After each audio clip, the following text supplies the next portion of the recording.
Gary Brecker. I think the easiest thing, Dana, explain to the audience who Gary is and why he's so important to you.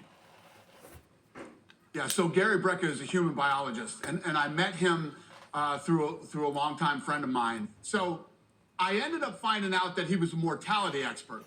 So he could tell you when you were going to die, and he would be right within a month or so. I became obsessed with this. So that was all I cared about. So he finally talks me into coming out, and he starts going through my blood work, and he starts telling me everything that's wrong with me with no medical history whatsoever on me. So this is kind of blowing me away. Then he told me what was wrong with my parents, and he was right. So basically, wow. he ended up getting me. And he says to me, give me 10 weeks. I promise I'll change your life. So I said, all right, I'll commit 10 weeks to this thing. And to say that this guy has changed my life is the understatement of the century. I mean, as I got to the 10-week point, I started to feel like I was in my 30s again. And now I've been with him a year and a half, and I'm not kidding you, I feel like I'm in my 20s. My level of productivity at work, my cognitive, my physical, I mean, just everything. This guy is a genius. Well, before I come to Gary, just quickly, how long did he say you had to live if he hadn't changed things? He gave me 10.4 years. And wow. what's crazy about that is he gave me he said, if you stay on this trajectory that you're on, you're going to live another 10.4 years. And me and my wife both disagree with him. I actually think I wouldn't have made it 10.4 years if I hadn't met him. Let me bring in Gary. So Gary, I mean, that's one of the great marketing pitches I've heard. In a very short... Yeah, it absolutely is. Right, in a short nutshell, what have you done to Dana to make him so enthusiastic and to, in his eyes, prolong his life?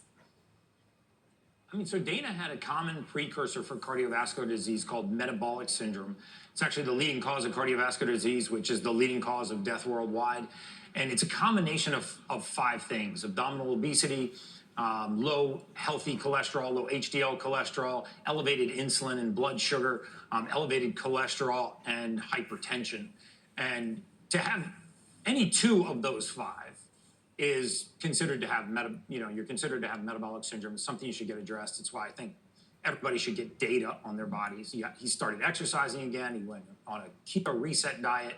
The majority of what Dana did was really what Dana did himself. And what were the key things? Just quickly, Gary, what were the key things that Dana changed in terms of diet, which made a big difference? So we did 3 big things with Dana. We did hormone balance, we did nutrient deficiencies, and we did glycemic control. It controls blood sugar. So he went on a strict keto reset diet, which is a very strict, I call it a prescription keto diet, meaning you have to eat exactly what is on this plan, morning, noon, and night, for 10 weeks, or this situation could get a whole lot worse. So he went on a strict keto diet. He had a strict exercise and workout routine. It's fascinating. I've got to unfortunately wrap it up. It is fascinating. I don't know whether to see you or not, Gary, because what I don't want to hear is you look at me and go, Piers, unfortunately, you're leaving us next Tuesday. I can fix that. And, we'll push it out a couple thousand Tuesdays. Dana, it's been brilliant. Honestly, I've had such a fascinating time going over your life, your extraordinary career, your amazing achievement with UFC. My sons, I started with this, I'm going to end it. They're all massive UFC fans. They're all very excited about this interview. The first question they're going to ask is, Dad, how did you do? Did Dana think you were any good? That's all they'll care about. So what's the verdict? Incredible. Great interview. It was a pleasure, and tell you boys thank you. I really appreciate the support. Dana White, what a pleasure. Thank you very much indeed.